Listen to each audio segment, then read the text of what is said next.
started. Thank you so much for being here, and welcome to the third of the three-part lecture series being delivered by Professor Devy as part of the Obaid Siddiqi Lectures 2023.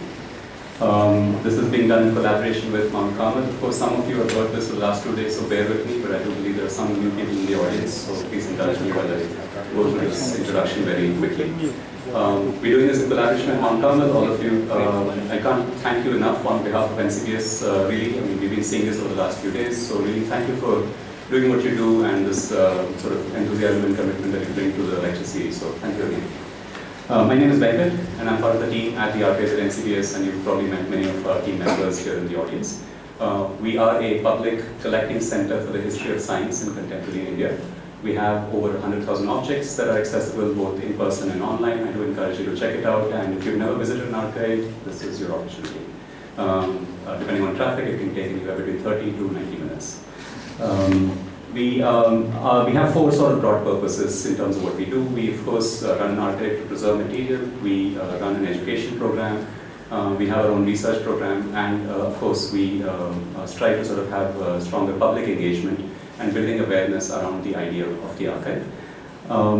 Much of whatever we do in the archives, including the Obaid Siddiqi chair, which is sort of housed within the archives at NCBS, is because of a generous support from TNQ Technologies, and we just want to give a shout out to them for their strong commitment to supporting the public archive as a resource for all of us. The Obaid Siddiqi Chair in the History and Culture of Science at the Archives at NCBS was set up and named after Obaid Siddiqi, who was the founder of the Molecular Biology Unit and the co-founder of NCBS, and whose sustained vision has led to the development of NCBS to what it is today. The chair was founded to bridge gaps in the practice, history, and philosophy of science and the humanities, in the positions of Auditorium eminent scholars whose work has spanned these disciplines and enriched our knowledge for the history and culture of science. Professor Devy was chosen as the second recipient of the Siddiqi Chair 22-23, and we are very, very grateful to Professor Devy for accepting this offer and spending the year with us and spending numerous discussions with the students on campus and of course with all of you here in the last 3 days. Professor Devy is, as many of you know, a renowned literary scholar, a historian, a social and a cultural activist.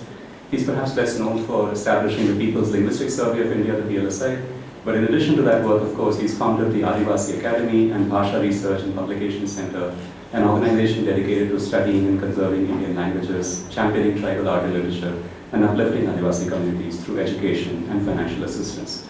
During his time at NCBS, he's been involved in research on the prehistory and history of Indian civilization from a linguistic perspective dating back 12,000 years.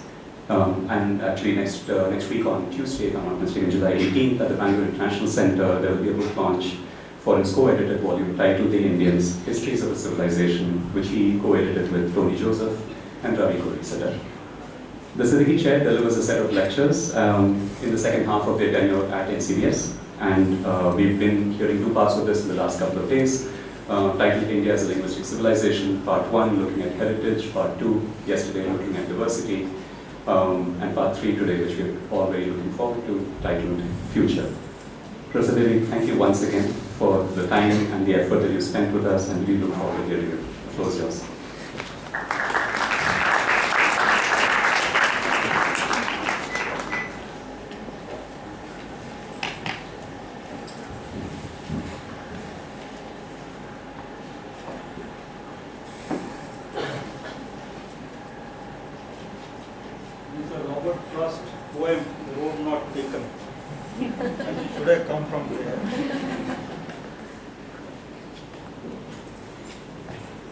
Good evening once again, and the smiles I saw yesterday is still there, so you might force me to give one more lecture till you stop smiling when you see.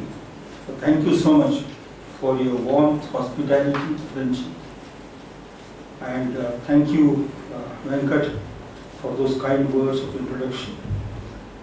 Actually, the introduction is so generous that when I hear it the third time, I almost start believing it. Thank you so much. I promise to speak on the decline of language in our time. And in that direction, I shall present before you three issues. In 1991, the United Nations Cultural Organization, UNESCO, brought out a rather intriguing book called The Atlas of World Languages in Danger. It had a list of languages which were likely to disappear. UNESCO had, as UNESCO does, various grades, languages almost dead, almost nearly dead, somewhat dead, potentially dying, and so on. But that grid was not important. What was important was the year in which the book was brought out, early 90s.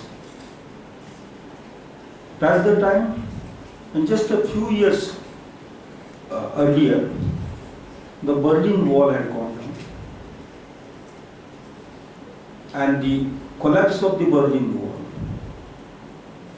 also indicated that the world would now on become unilateral.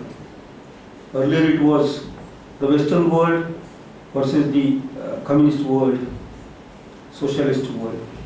It was USA versus USSR. The globe was politically, ideologically distributed between these two positions. But with the collapse of the, bringing down of the Berlin Wall, the USSR also started dissolving. And in a few years' time, the world, everybody in the world found that there was only a single pointed world. The politics of other kind had started becoming somewhat dated. Just a few years prior to the collapse of the Berlin Wall, I mean, the wall did not collapse by itself. People actually went there to smash it, pull it down. But a few years before the wall was pulled down, in Britain, Mrs. Margaret Thatcher became the Prime Minister.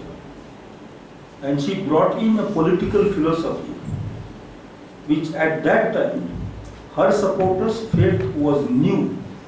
And in fact, her economics was known by her name. It was Thatcher economics or whatever, an awkward term was used for that. What was that economics? It was that since 1960s, after the Second World War, Britain had accepted to be a liberal state, but a citizen-friendly state. There was provision for state support to those who were poor, those who were old. So a state which was willing to provide for the people was dismantled by Margaret Thatcher. And with that, within a few years' time, privatization of school and university education became a norm, which used to be an exception. There are American universities which are founded by private foundations, even individuals, but there was state control over the universities before Mrs. Thatcher's economics became the norm. And in England, and in America, and in France, and in Germany, Germany came the very last there. But in most of the Western world, privatization of education became the norm. Now, all these historical events that affected the globe, that affected the entire world, had brought to an end a certain assumption on which the modern world had rested. And that assumption was, it goes way back to the 17th century, the Treaty of Westphalia, where the community of nations was protected by the community of nations. No nation was allowed to be a victim of the avarice or aggression of others. Though there were wars, there was a kind of a sense of collective responsibility. And in that collective responsibility, the state or the nation had a certain guarantee of its continuation. People belonging to the state or the nation had a guarantee which, in an economics which had started evolving slowly, gradually, very, very slowly though, after the French Revolution, through the entire syndicalism and Marx and socialist thought of the 19th century, providing at least a rumor of security for citizens. That rumor was dismantled by Mrs. Thatcher. And so, the citizens of nations in the what used to be a community of nations started fending for themselves. On one side, there was greater liberation, liberty. It became a liberal, fully liberal world in the sense an individual was allowed to become a reckless individual. But on the other side, protection given to languages by nations was taken away because the idea of the state school started fading out. Some of you who have the privilege of being old may remember that the language teachers of 1960s, 70s, 80s were very competent language teachers. But from 1990s, students opted for study of computers more than study of languages, and only an odd one went to linguistics. The protection to languages that nations were giving and protection that nations had in the community of nations became old ideas in the new realm, in the new era of unipolar world. I must add that nations cannot protect a language or languages because the state, the nation state does not manufacture or produce a language. People make languages. People protect them, people perpetuate them, take them forward and so on. But nations can at least opt to remain neutral, language neutral, without bringing in hindrance in continuation of language. But in this new order of nations, nations had started becoming a hindrance in continuation of language. And if you go back to the magazines and periodicals of 1990s, you will find a great clamor for English language, or Spanish language, or Chinese language, the largest of the languages, the first three large languages. Now Hindi has come to the third place, but English, Chinese, and Spanish, everybody wanted to study those languages. And everything was provided for study of those languages at the cost of other languages which were much older, richer in many ways, languages that people spoke. This changed international situation was the context in which UNESCO suddenly woke up and felt that languages are fading out. And so it is not related to the grammar or the prosody or vocabulary or the semantics and so on, but languages remaining alive is related to the political, national and international circumstances. I must immediately add that if you were to go for let's say do a little research on the number of people who became migratory since 1991, and you'll find that the figures have kept increasing.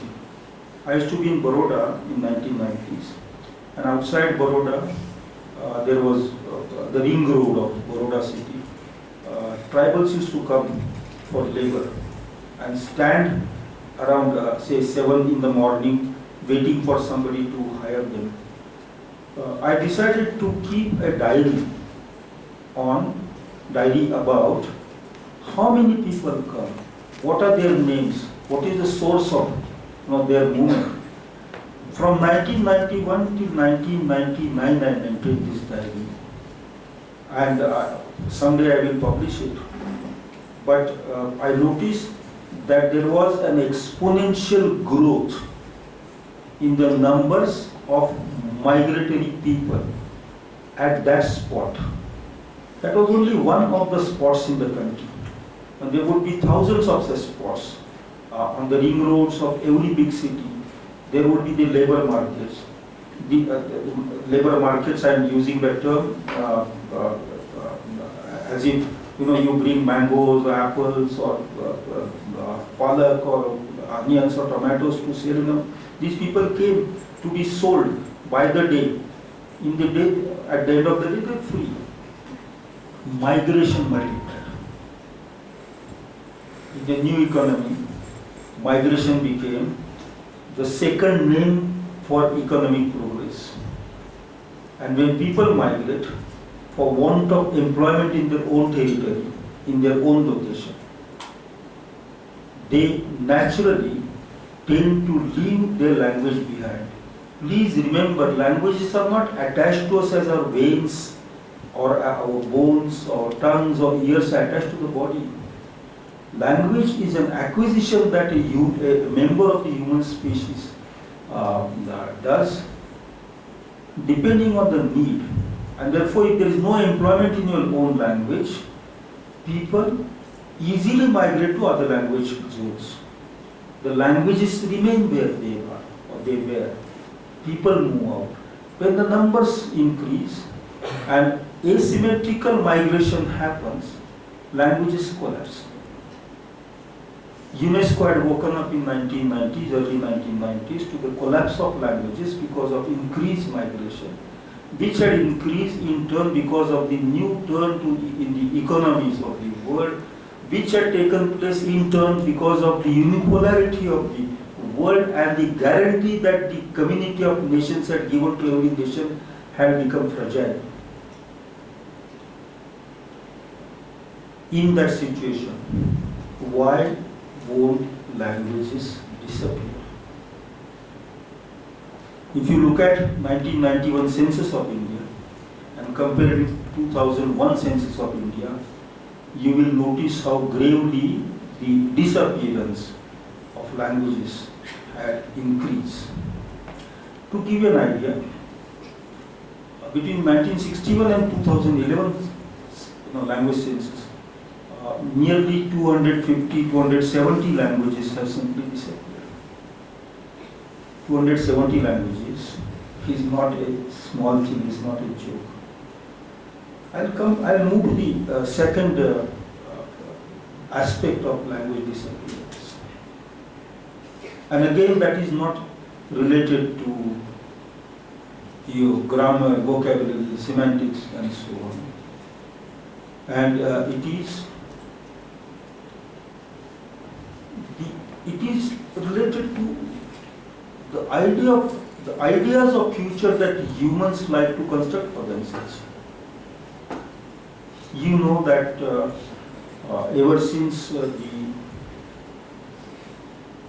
the hold of the church weakened in Europe, and humans started grappling with the reality of the world in terms of physics, maths, chemistry, and so on, and more vigorously. That is, I am talking of the times of Isaac Newton or Galileo and so on. Humans have attempted to create a utopia, an idea of future, a rosy idea of future at that. A future which will be definitely far superior to the present.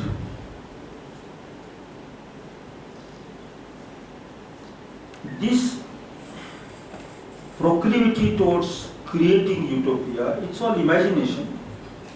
But humans like to do it, and over the last 4 centuries, they have done it again and again in various forms.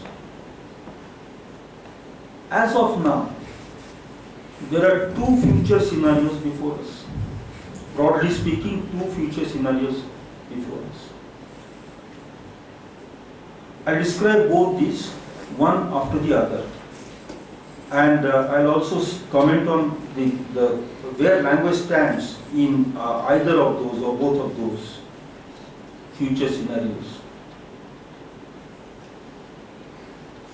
In the post-Second World War context, when states had to and international agencies had to, more than the states, international agencies had to look after people who had suffered, people who were victimized in wars as well as due to colonialism. The term development came up, and various ways of measuring development started making appearance. Those terms changed from time to time. Those parameters shifted from time to time. For a while, these international agencies felt that supposing children have this much of hemoglobin as against that much of hemoglobin, the development is better. Or these many lambs, these many buffaloes in your house rather than those many buffaloes is better. Various parameters, the height, stature, weight, hemoglobin, how many ounces of food you eat. Ounce is a major, I think, which has disappeared now. Grams, grams you eat or you don't eat, calories and so on. A Russian astronaut proposed that all that is actually very erroneous. The best way to measure development is a person's access to energy. And by energy, he did not mean energy in the body. By energy, he meant energy that you see in these tube lights and bulbs here, electricity, power. His argument was that throughout human history, groups have moved towards places. All migrations in the past have been towards areas where there is greater energy availability. And therefore, humans will continue to gravitate closer to where energy is, source of energy. Based on this new idea of, so he said, let's see how many kilowatts or whatever that unit is, everybody gets, and that will help us in deciding, irrespective of the complexion of this, whether they're black or white or yellow or brown, or heights, calories, and so on. It will help us in deciding whether development is taking place or not. Based on this observation, an American mathematician, a man called Dyson, decided to figure out the ultimate in accessing energy that humans can ever achieve in future. And he proposed, it was all imagination at that time, he proposed that if we manage to build a kind of a cover around the earth, a shell around the earth, which somehow can be lifted 5 or 10,000 kilometers above the surface of the earth and can somehow remain there. And if we find out a way of opening it and closing it at our will through remotes in some labs, and if we can trap all the energy that we receive, our source of energy is of course the sun to which we belong, to which the solar system to which we belong. that would be a wonderful stock of energy. And he calculated with his skills in maths how many trillions of times energy everybody can get. His calculation showed that if we ever got that kind of energy, then the ability to move, motion, speed, everything will increase. And that will make labor redundant for humans. No labor would be necessary. I don't know if some of you have read Tennyson's poem called The Lotus Eaters. The Lotus Eaters, everybody is reclining on the lotus flower. I mean, I don't mean the current brand of lotus, that's different. This is 19th century lotus. It used to be very human friendly. Lotus eaters, they do nothing. They only drink honey, recline on lotus, and pass their days as if they are in some kind of perpetual ceaseless heaven. Must be very boring. Dyson said that if we can access energy this way, the human life will become the life of God, life of gods. Now this is a crazy idea, and it should have been dismissed, but it was not dismissed. Scientists have been working towards it. In fact, in the Canadian tenders have been floated in Canada to build such a shed, and some rickshaw driver from Bhopal has invested in that company, so that one day, he can trap all the energy and sell it to Indians, and then go and recline on his lotus and be a lotus eater in Bhopal. That vision of the future presents to us a dream of labor-free life for humans, allowing humans to control the cosmos, drive the planets whichever way we want to drive them, direct their motion, and enter into a new kind of colonization of the universe. Vishwa Malak, Vishwa Set, not Vishwa Guru, but Set, I mean the Gujarati word, Set. There is another view of the future. And in that view, we are told that because the rate at which species are being destroyed today, which is several hundred times higher, perhaps several thousand times higher than the last round of this, 4,000 times higher in comparison to the last round of destruction. We might pretty soon leave this earth as a charred planet, completely burnt out planet. What in the previous round of destruction, in long back, happened in 4,000 years, will happen now in 1 year. If the species go, if food goes, humans go. There is already, you already know that scientists have made in London and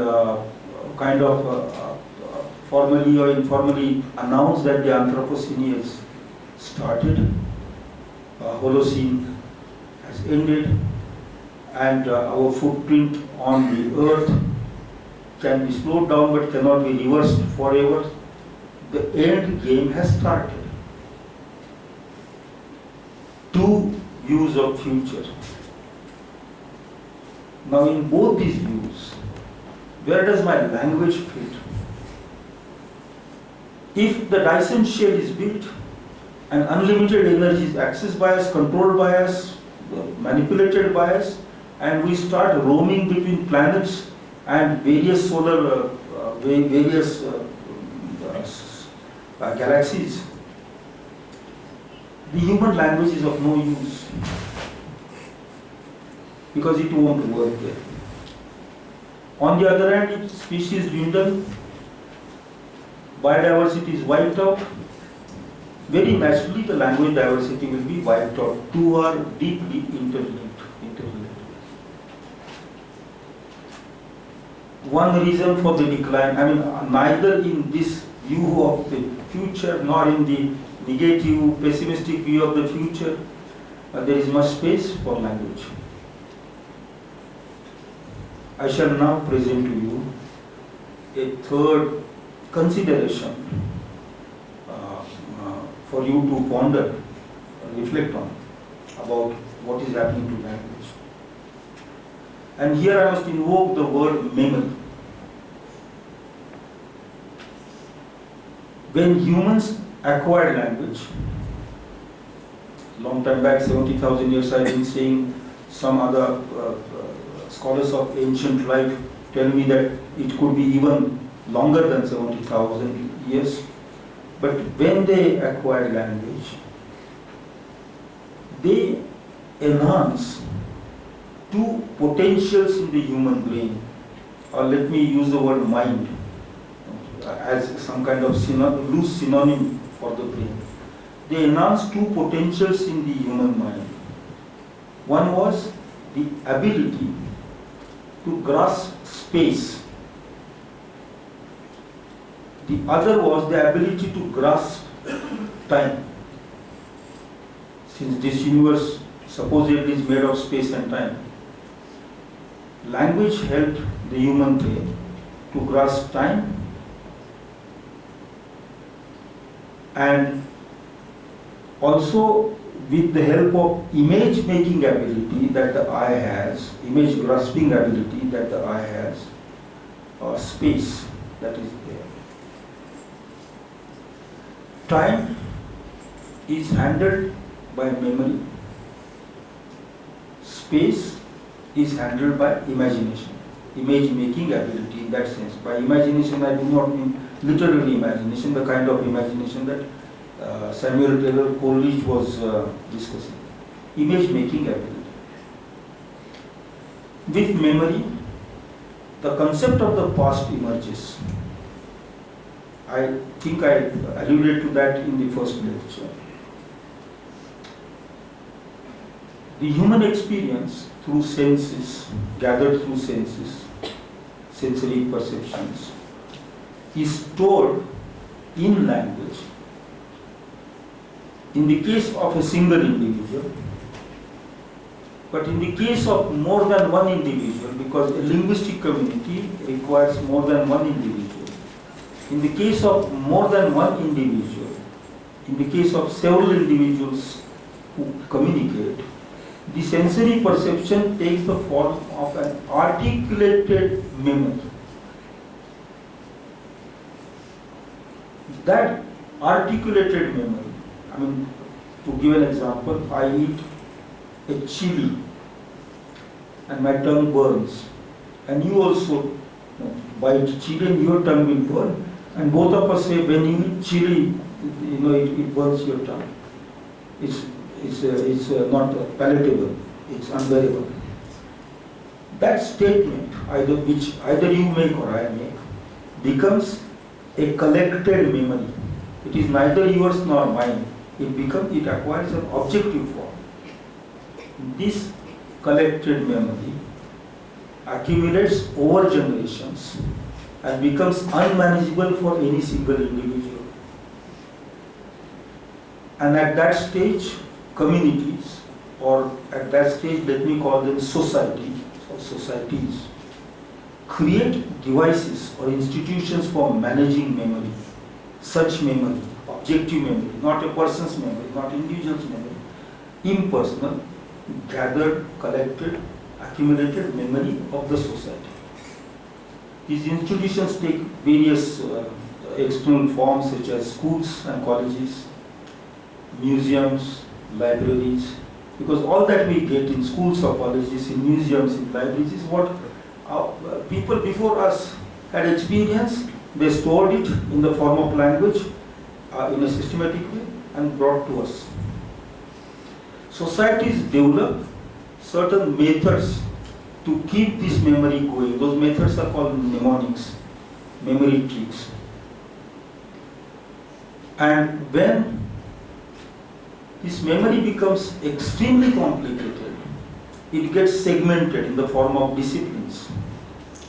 In Europe, this segmented, complicated memory became a problem for philosophers, because in each discipline a different taxonomy was being used, different classificatory method was being used. To bring all this together was necessary, and finally Gottfried Leibniz managed to generate a common platform for bringing all the methods of remembering together, distributing, interpreting, dividing all these different fields into a very simple formula of string of 0 and 1. I have mentioned this in the first lecture also. I want to remind you that it is that has also given rise to the artificial memory.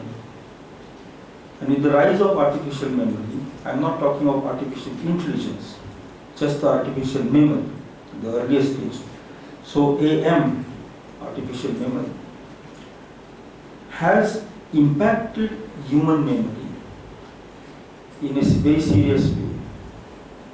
And that has made us incapable of producing sufficient amount of language. That is causing amnesia for many kids, that is causing dyslexia for many students. These three causes: the changed nature of the international community and its relation to nations, the strange ideas of the future for humans, and the technology resting on, society resting on artificial memory, are all at the same time impacting human languages to get them reduced in numbers, but not just in numbers, also in complexities. One study of the English language shows that while more people in the world speak English today in comparison to, say, about 80 years ago, George Orwell's times, while more people speak English globally today, they speak less English. And many of you will have noticed that lots of words which your previous generation knew as words in currency have simply disappeared, or they no longer intelligible to the new generation. By that token, while we are sending more messages out every day, every minute, every second today, we are really sending out much less communication. We are either forwarding or receiving or simply deleting. We're not engaging with the language phenomenon anymore. This perhaps shall continue in future. And if it does, and yesterday I was speaking of Sukumar, Awak Prithvi, the wordless, silence, earth, would be a terrifying thing for all of us. After all, language gave us, I had said in the first lecture that language was weaponized. But that weapon was not just for aggression. It was not only for control and domination.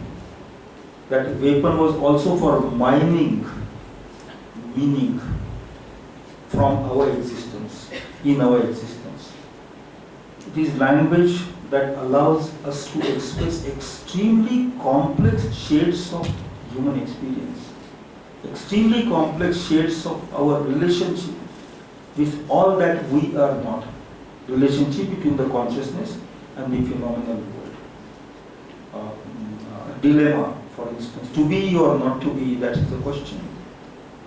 Language allows us to articulate that.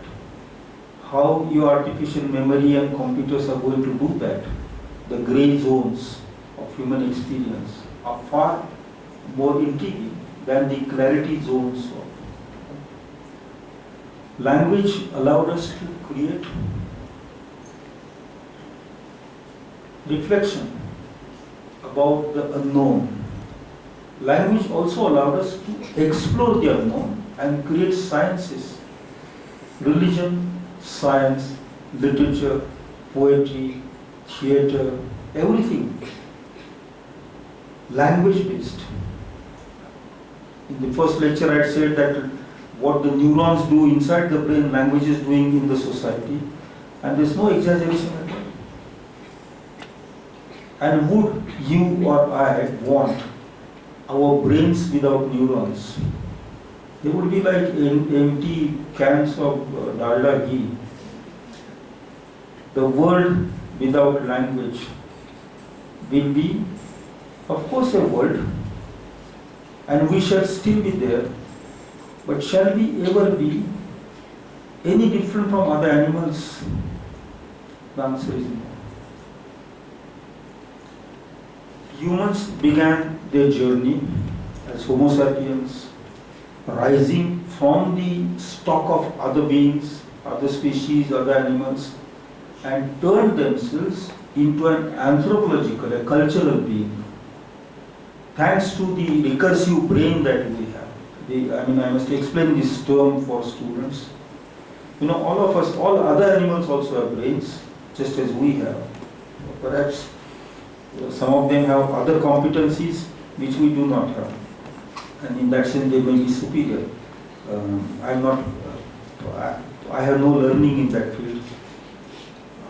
But the brain helps an animal in absorbing signals that come from outside, analyzing them, and also controlling the body, keeping the body in movements without allowing the body to lose its balance. As simple as that. But the human brain not just understands or articulates, but actually analyzes what it has understood or articulated. And that is the recursive brain. Language is a major tool in that recursion. The brain produces language. Brain helps us to produce language. The brain also functions not just with chemicals and blood and neurons. Language is also a fuel for the brain. Once we lose the ability, we may have words.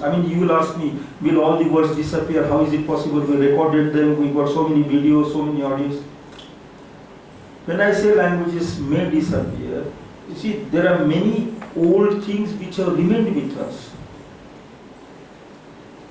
The ability that we acquired in the past but have lost, it still remains with us. Some sounds will remain there. Some sounds will remain there. Some sounds may even continue to make some sense. But a complex language which brings the entire society together, being that complexity, this entire society together in that complexity, may get fragile and weakened. My mind recalls some lines of a poem from a play called A Midsummer Night's Dream, which talks of mad people, lovers, lunatics, lovers and poets. Lunatics, poets and lovers. Their eyes are roving from heaven to earth or to heaven, but they are of imagination compact. And they give a name and a local habitation to airy nothing. The ability to give that name and local habitation is what language enables us to do.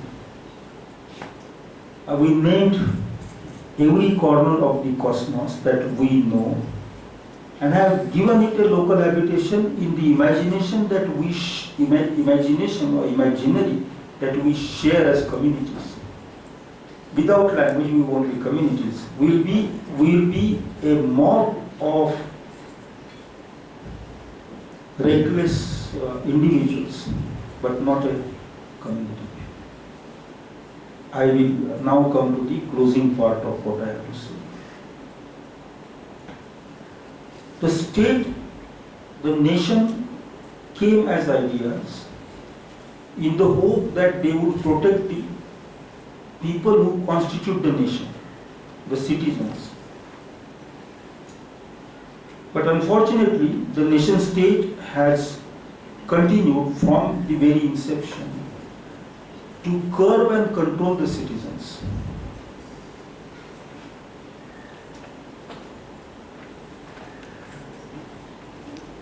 In the 18th century, the workers who migrated from villages to cities acquired a new name in the English language. The word did not exist in the English language prior to that. That word was mob.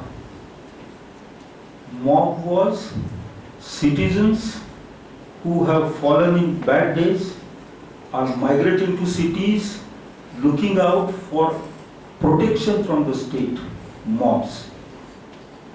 Later, the same people who were working in the factories, and because the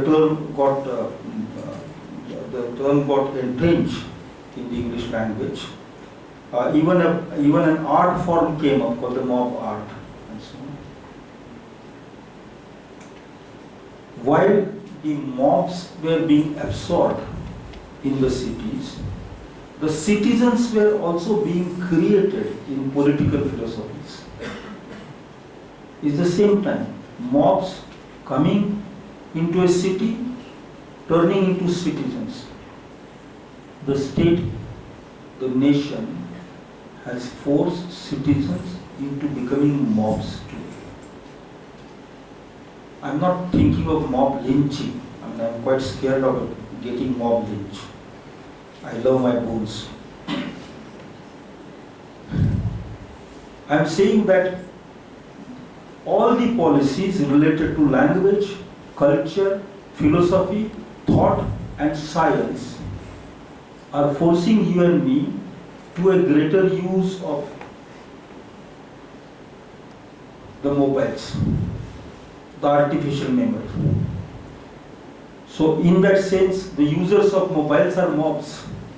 What else? They are not idols, they are mobs.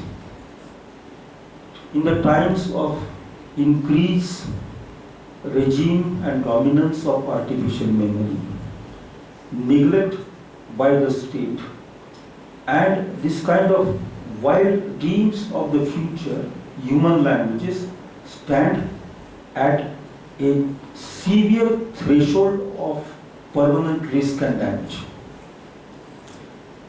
I had opened these lectures by talking about Mount Carmel in Israel, not the college, the real Mount Carmel. If we look at that Mount Carmel very closely, if you ever go there, one side of it is craggy, steep, made of flint, rough. The other side is a slope and is lush, is green. It has vegetation, full of flowers, trees. We are today, if I may use that as the metaphor for these three lectures, in conclusion of these three lectures, we are today at the Mount Carmel of language and civilization. Turn one way, take one step forward, and you can go down the steep side of the mountain and cause what will be described as a suicide. Go the other way, slowly, and you'll find some life is possible. We can still protect, still save, still avoid the danger. What is to be done is your choice. My job was very small, just to make you aware that a choice exists for you. French writer Albert Camus has a story. and it's about a painter who is a countryside, countryside painter or writer, artist. And because he shines out in his village, he is brought to the city of Paris, and the city of Paris has civil society. City of Paris has the bourgeoisie, the decadent class of people consuming talent but not having talent by themselves. And in that society, he suddenly starts realizing that he cannot produce anything creative. He suffers. He is extremely disturbed by that. And one day people find that he has killed himself. There's a paper on his desk on which something is scribbled. People cannot make out whether that word, scribbled word, is solitaire or solidaire, whether solidarity or solitariness. The human existence always hangs between these two extremes. One can be extremely precarious, other can be extremely ennobling, supporting, empowering. With the question of language, we have to decide in India whether the remaining 1,000 languages are to be protected by us, or we just have to disregard their existence and go on in our life and allow them to perish. The life of those 1,000 languages is not the responsibility of the state. The state neither made those languages nor will feel sad if they die or happy if they survive. It is the citizen's responsibility to have solidarity with expression, articulation, thought, reflection, meditation, even the silence which encases language. But if we lose ourselves in the flow of the artificial, we have no chance. I want to thank everybody for bringing me to Mount Carmel, allowing me to bring the real Mount Carmel into this hall. I want to thank everybody for listening to me and for being extremely indulgent towards me, extremely kind towards me. I shall stop now. If there are questions, I'll try to answer. But when I think very seriously about the future of language, I feel a bit upset and disturbed. Thank you.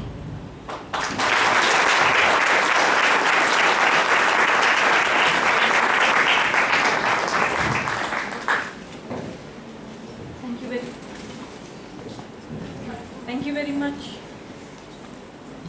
Professor Devy, thank you very much. And now we open up for questions and answers.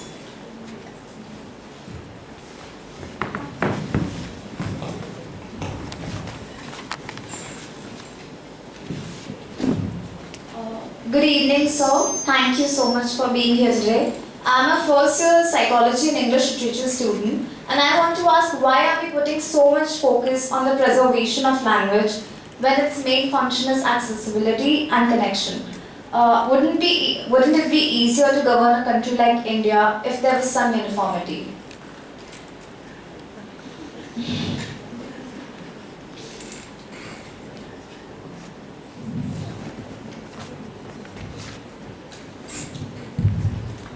There may be a time when your friends or parents do not speak with you.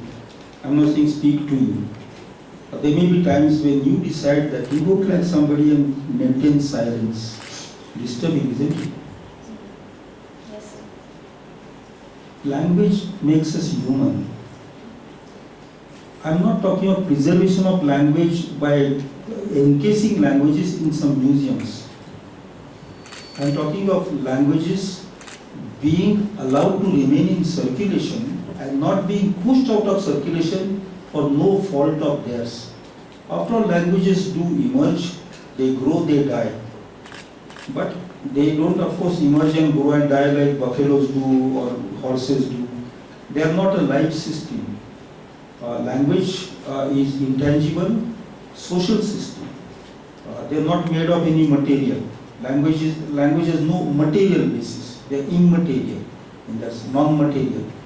But they have been a constant companion of the Homo sapiens and allowed humans to advance by helping in putting their thoughts out so that others can share those thoughts.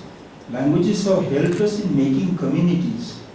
I'm not thinking of language A or language B, but language with L capital in general. And without language, we won't remain humans. I don't know if you like to be human or you want to homo deus and superhuman and have only on Skype and Facebook friendship with aliens. That's a different goal of life. Thank you, sir.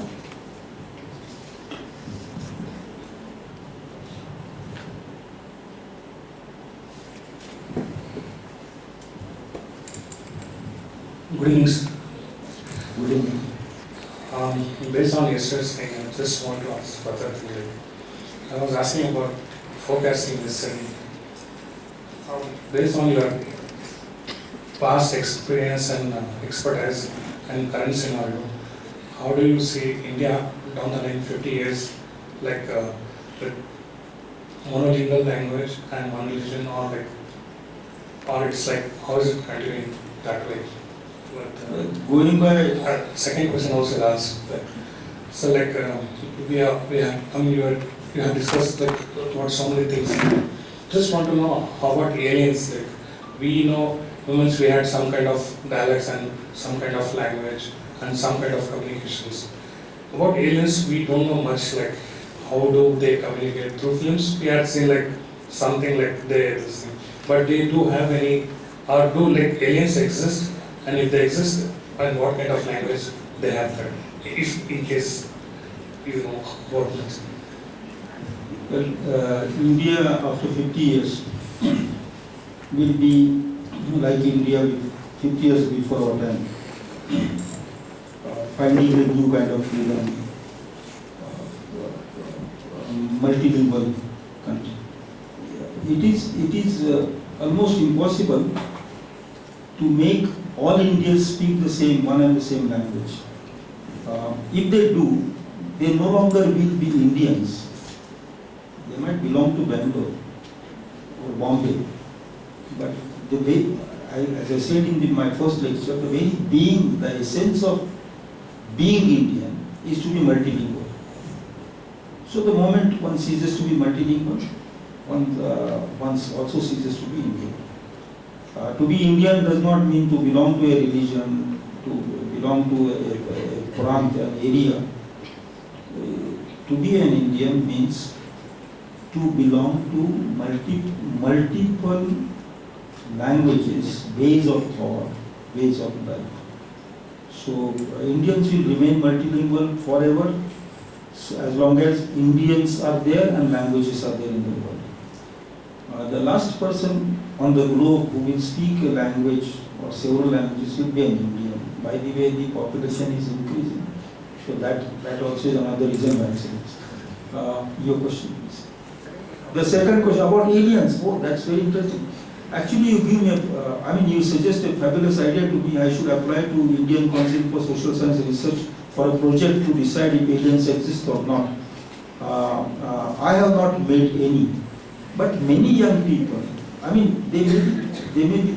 I read in newspapers recently and heard on television that the United States has collected information on where aliens, space objects were spotted, and possibly they are around. I tend to think, this is my view, and I may be wrong. But I tend to think that in order to support that kind of vision of the future, this kind of masala has to be distributed. Because there was a time when the Americans used to say that every Russian is a spy, which every Russian was not. Or Russians used to say every American is a spy, which every American was not. Aliens, you will have to ask the Raman Institute of Astrophysics, because they are the ones who look at the galaxies and figure out the black holes and how many billions of years ago life. But to the extent we in the world have the knowledge of the process of emergence of life and evolution, there does not appear to be any conclusive proof about life in some other galaxy and they are communicating with us. As we lose the idea of God, as we increase losing the idea of God, we also imagine other kinds of dreams. But I am not sure if what we understand as the cosmos is absolute understanding. That is questionable. It's changing by the day, changing by the year. What I thought was matter is today some other thought about what matter is, all the categories of matter. What I thought was a unit, today those units, standards, they've been discarded. Some other. So this is an ever-growing, ever-flowing field of consciousness acting on the phenomena. And even if there are aliens, I would still love to be in Karnataka, because which alien can make idlis and dosas like people in Karnataka? I would like to go there. I'm happy here. You go to the aliens, I'll stay with idli dosa.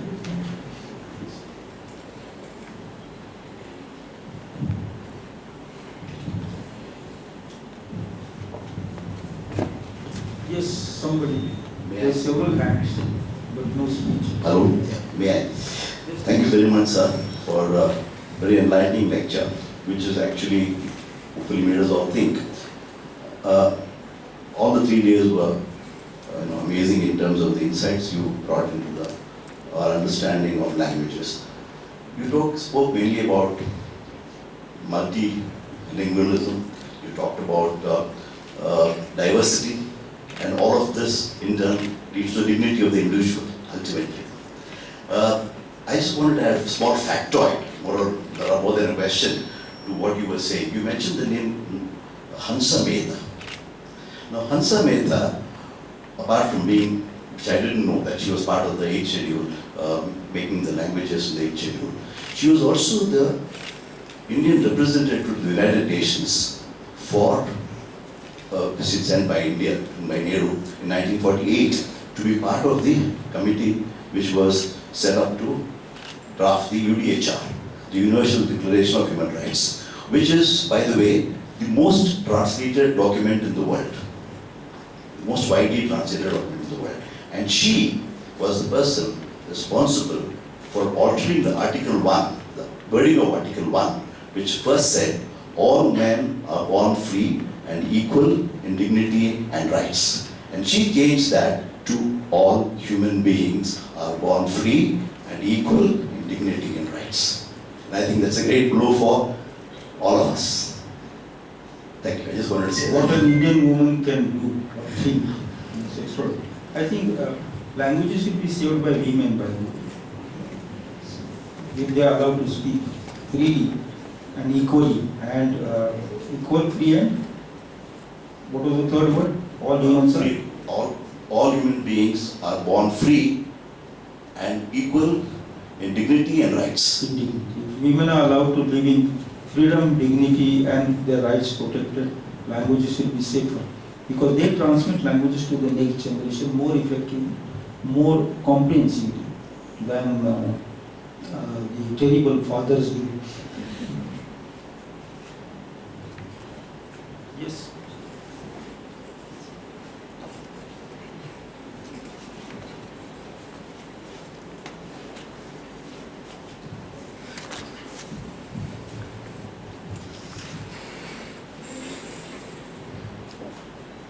Good evening, sir. My name is Anshika. No. I can hear you. Others cannot.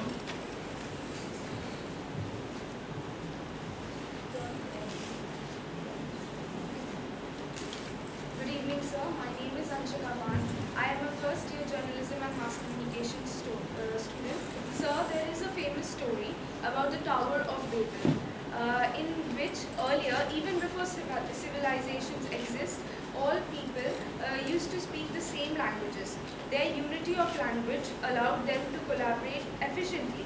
They decided to build the Grand Tower of the Babel.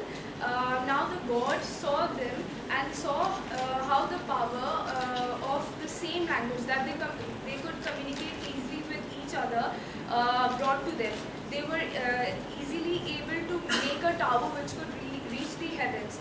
Now he saw that this gave them the potential to have so much power over a world that was meant to rule by the God.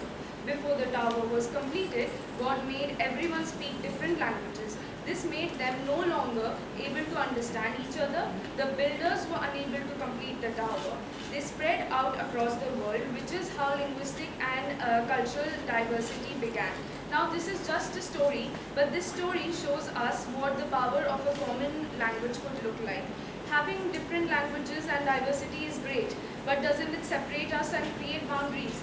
Sir, you're right that the language, that every language makes us human, but having one language does the same thing. Having one uniform language is better to communicate. Don't you think? Thank you. Here in Mount Carmel, is there uniform for students or no? Is there or no? From tomorrow, if I request the principal of the college to have uniform, would you go for it or no? Well, I have spent the last 14 years wearing a uniform, so I don't think that would be a problem. But you accept that the others may have different views. And you won't insist them wearing uniform the way that answers your question.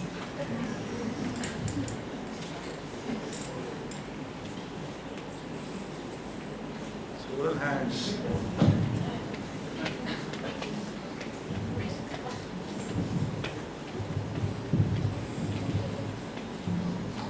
By the way, this Tower of Babel, very interesting. Now where those communication towers, and they can, in whichever language you speak in the device, they can translate your language into the language in which the listener wants to hear. So these towers are as good as the tower. I mean, they are bringing some uniformity. Yeah. Firstly, thank you so much for such a wide-ranging talk and your knowledge and humor and lucidity.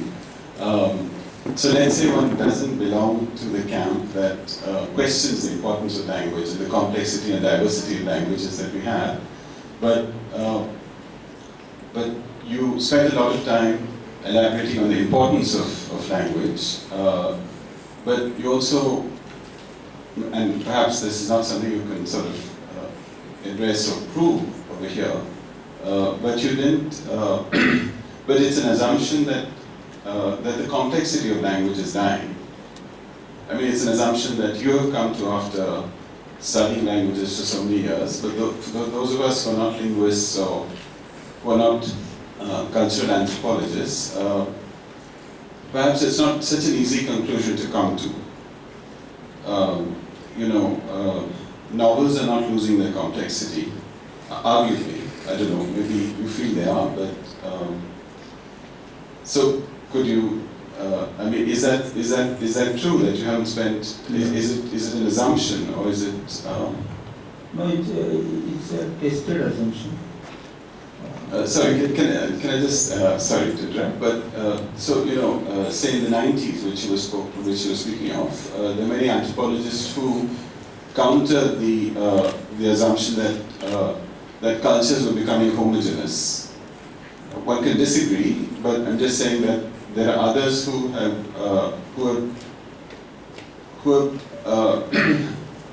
assume the opposite, that diversity is in fact increasing. So, I mean, I'm just, which is none of it is to negate your talk. I'm just curious to know your reaction to that. And also, you may have addressed it yesterday, and I wasn't here yesterday, so. Thank you. It is now known that synonyms are becoming smaller sets of words than they used to be in the past for many languages. Arabic, Hindi, English, I do not know about Chinese. The French have issued an official notice asking people to use more synonyms in their everyday conversation. And there are incentives for in France. So I tried to, during Corona, during the COVID time, while the NCBS scientists were busy developing vaccines, I was doing something different. I noticed that the words for hate words had increased. So I tried to count love words for love, affection, affinity, warmth in Indian languages. And I did a very quick survey in many languages. And I noticed that while the words for love still exist in Indian languages, I mean, that was very reassuring. Some words are still around. Not every word has disappeared. But the number of words available were fewer than they were, say, in the times of Ghalib, that's end of the, let's say, second half of the 19th century. What we find in Marathi, Gujarati, Urdu, Telugu, and so on. And that was a shocker for me. I thought we have better means, and we have got better means, better jeans, better t-shirts, better greeting cards and messages we send, I love you, I love this, But 100 years later, we are becoming deficient in words for love. In the family, father, mother, son, daughter. All the four of them have their mobiles. They look at the mobile. Over dinner, they don't talk to each other. I mean, I don't have to describe this. This is the everyday experience. Anthropologists have described enhanced sense of identity among communities. But linguists are genuinely worried about depletion of language stock. And it's not just the number of words, it is the language ability, the suppleness. Many forms of past tense have disappeared in many languages. And that's quite young children no longer form a correct reflection of the past anymore. It is worrisome. It is worrisome. And I'm not talking of purity of language. I'm not a language Puritan. I'm a language actually opposite of Puritan, what experimenter. Yes, other questions? Hi, good afternoon, sir. I'm asking you two questions on behalf of two of my friends who couldn't be here. The first question, I'm reading out her message. Sir, as you said yesterday, language is tied to metaphysics. Since the complexity of language is declining, speech, or what we understand as speech acts in the phenomenological tradition, is also declining. And we are moving towards a repertoire of visual significations that is not enough to explicate or capture our internal plurality of the mind or the interior landscape of our mind. What do you think is the sort of metaphysical landscape of the visual repertoire that we are heading towards? This is question number one. Question number two is, what role, or rather ethics, does the language professor or the teacher of literature have to use to uphold or foreground this plurality of languages in an attempt to slow or maybe optimistically stop its death? Thank you. Very beautifully framed question. For others who are not familiar with phenomenology, let me quickly say that this is a philosophy coming from Heidegger, Merleau-Ponty, Sartre, and so on. The centerpiece of that philosophy is mutual engagement, intersubjectivity. And the only vehicle humans know for intersubjectivity is language, whether nascent or expressed. I say nascent language, that is what we call intuition. While we not fully form the thought, but it's emerging. So intersubjectivity through intuition, through languages of many kinds, not just the language of words, it can be the ability of humans to grasp the thought in somebody else's head, where words are explicitly not used, that ability shaped by the language ability. And so the phenomenological intersubjective engagement, interlocking of the consciousness with the rest of the world will become weakened in absence of language as we know. But the visual language, I mean, we are using the term language for the visual in a metaphorical sense. We have to evolve some new term for that. That's a different business as far as the brain is concerned. The visual is reaching your brain through the eyes, not through the ears. I don't know the distance between the analytical equipment inside prefrontal cortex or whatever it is, but the visual perception is faster. It is the gestalt of experience. Language is analytical. The input itself is in the form of analysis. How will I say? Sugar and laddu. No, granular sugar. Language is like that. But big lump of jaggery. So visual perception is qualitatively different. It comes in the form of a gestalt, as a combine, and for that phenomenology want to work. It is not intersubjectivity, it is interobjectivity. And what that branch of philosophy will be called, I do not know. But it deserves a new name. And that new name will not come in the form of a word, it will come in the form of a logo. Thank you. Hello. Okay. Good evening, sir.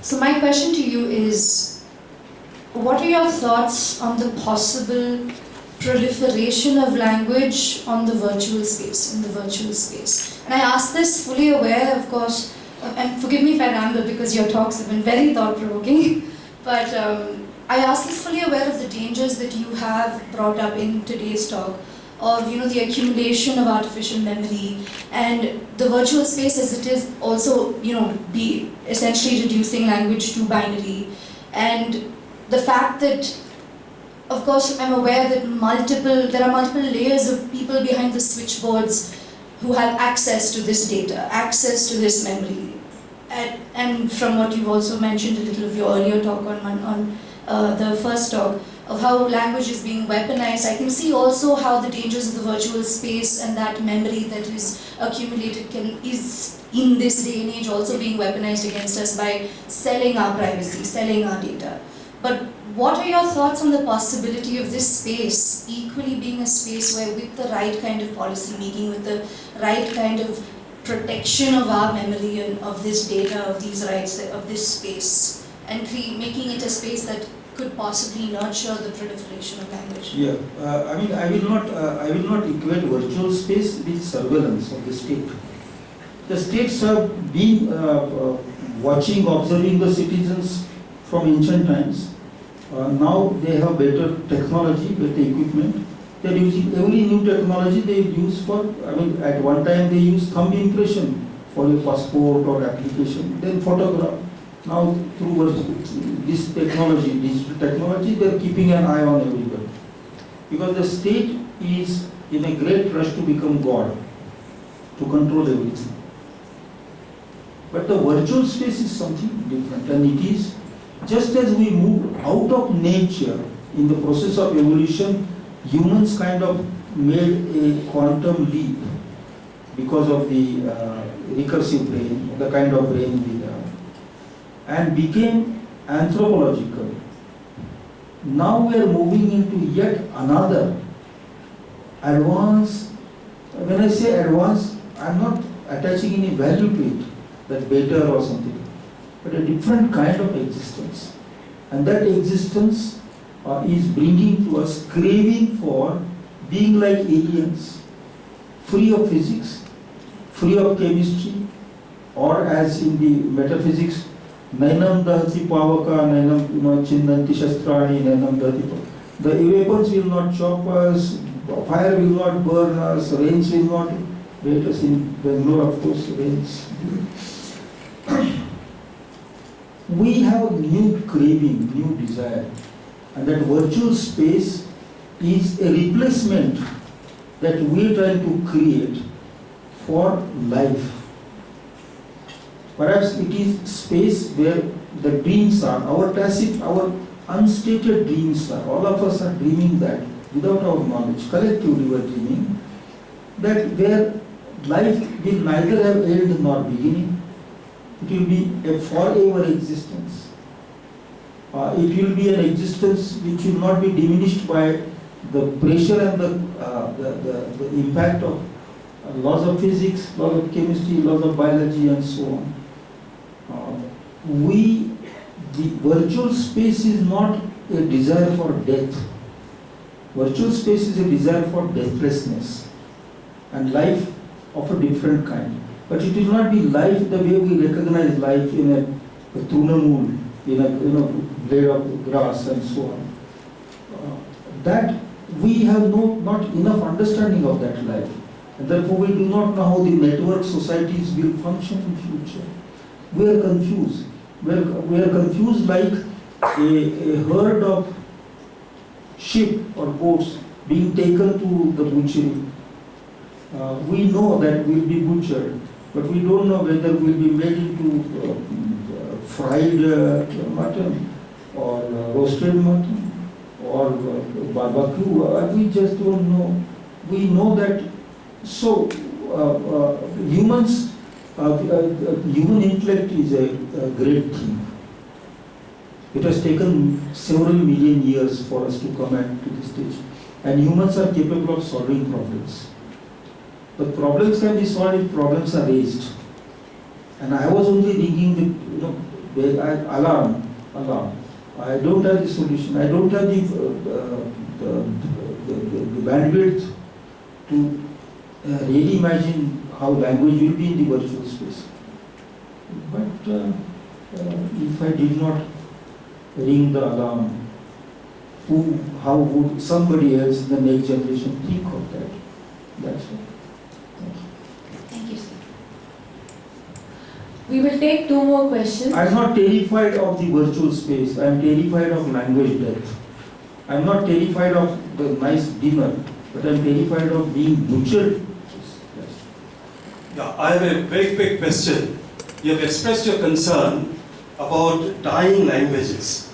But what about languages which are getting partitioned, divided? Take the example of Punjabi and Sindhi. What my Punjabi friends say, that we in eastern side, that's in India, we use the Gurmukhi script. Whereas those in Pakistan, we are using the Shamukh, they are using the Shamukhi script. So we can't read each other. And several years later, when we meet at conferences, I find that their academic vocabulary has changed, whereas in India, it is getting more Sanskritized, and there it is more Persian or Arabic, which it was not so 70 years ago. So what is the future of a language of this kind, or of Sindhi, for example? Will it be one day Punjabi of India and Punjabi, though they are not dying people, large numbers speak, but the languages are getting divided. So what is the fate of a language of this kind, and should we somehow try to integrate them? Languages, by their very definition of a language, do not understand national boundaries. Bangla in Bangladesh, but nations, in order to secure their identities, impose on language these false borders. I'll give, Sindhi and Punjabi are larger examples. There is a language called Karen. It's spoken in Burma, what I used to call Burma, now Myanmar, unless they have changed the name again in the present regime. Karen is a border language of Myanmar, is also spoken in Andaman and in Mizoram. These boundaries, now Karen in Andaman is written in Devanagari because the nation wants the Karen speakers of Andaman to belong to the Devanagari nation. So nations are relatively shorter, historically shorter in a category with short historical span. A nation in the beginning meant people, but the nation state is something different from people. It's a way of managing people. Language has a longer, as a category, longer historical run, and therefore languages will survive nations. Language conflicts were used in many nation creations and nation destruction in Ireland, North and South Ireland. Gaelican English, Celtican English, Korea, Bangladesh, and so on. But nations are a fragile category. Language is substantial category, and perhaps languages will survive nations. Perhaps this Tower of Babel tells me that when one language is broken, just as a story, many languages do. When one nation breaks up, only other nations feed on a broken nation. When one language breaks up, as Sanskrit, many new, or Latin, many new languages come. Nation states are cruel by nature. Languages are very kind by nature because they allow communication. Nations thrive on boundaries. Languages thrive on crossing boundaries. I'm putting this in a stark opposition, which is oversimplification, but the focus of your question forced me to answer that. Thank you. And I don't, if script and language have no mechanical correlation. Any language can be written in any script, because script is not language. Script emerged initially as an arrangement of arithmetical symbols. Scripts did not fall from heaven for some languages to use those scripts. Even Devanagari has not come from Devas, it has come from Vaniyas. Languages are developed by people and scripts are developed by merchants at a certain stage in social development of that language.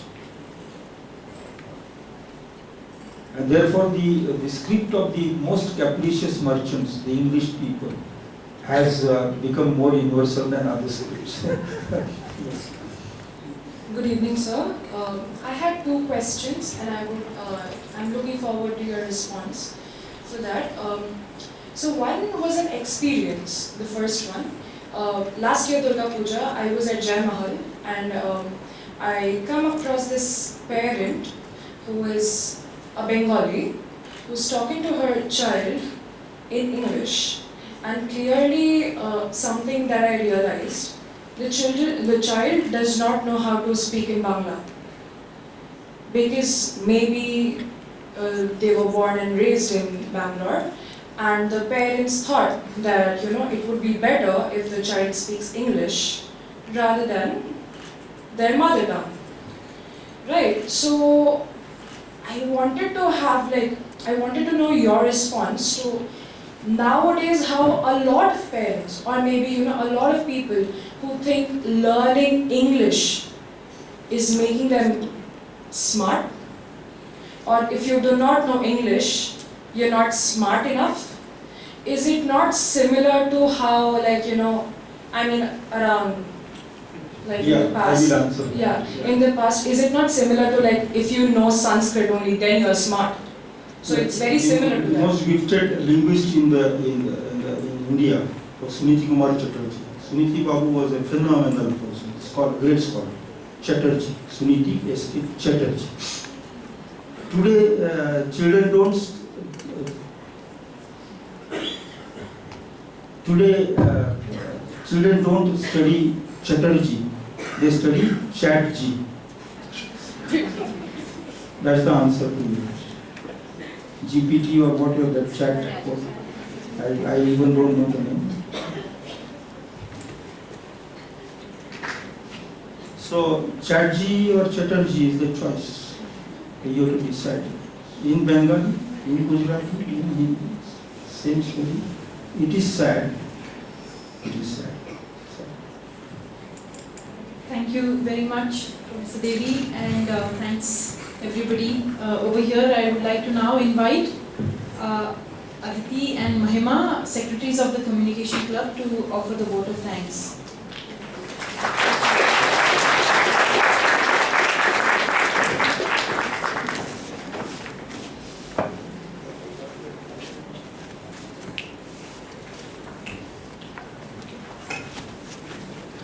Good evening, everyone.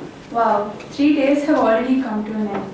We'd like to begin by extending our gratitude to Professor G.N. Devy for taking the time out of his busy schedule to give a lecture over here over 3 days at Mount Carmel College. I'm sure everyone's taking back different things from these 3 days, but your thoughts and insights will continue to stay with us, sir. We'd also like to extend our gratitude to Professor Surekha Devy. On behalf of the NCBS, we would like to thank the Obaid Siddiqi family and TNQ Technologies for their constant and generous support throughout. We would like to thank the Department of Communication Studies, our professors, Sharon ma'am, Dr. Shana ma'am, Nitin sir and Chinmay sir for their continuous support. We'd like to thank NCBS for the wonderful opportunity to collaborate, and we hope that this is just one of the many that's yet to come. Professor Satyajit Meyer, Mr. Venkat Srinivasan, Dr. Umar Ramakrishnan, Professor L. Shashidhara and the whole team at Archives, thank you for making this event possible. We'd like to especially take time to thank Samira Agnihotri, who coordinated everything with us endlessly on behalf of NCBS. We'd also like to thank the management of Mount Carmel College and our principal, Dr. George Lekha, for giving us the opportunity to do this. Our support staff, Benny sir and Lal sir, thank you for helping us throughout. I'm sure we're speaking for everyone when we extend our thanks to Abhinami Ravi of Crumble Cookies for the mouth-watering refreshments she's given us for the last 3 days. I'm sure a lot of us are going to remember the taste of your carrot cake and chocolate chip cookies. We also want to thank Mr. Prabhakaran from Orient Black Swan for making Professor G.N. Devy's work available and accessible to us. Lastly, we'd like to thank our team that did everything from creating posters, handling tech, photography, videography, ushering, and even moving tables and chairs last minute. You were so enthusiastic and willing to do anything and everything that needed to be done. This event could not have happened without you. Thank you. We'd like to invite our core team on stage.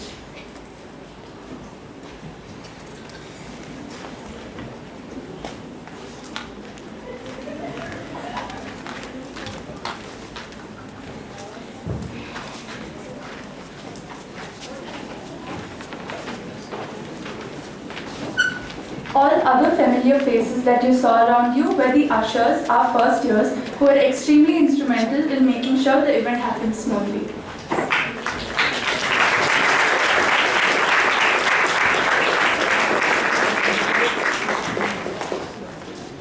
Please give them a big hand.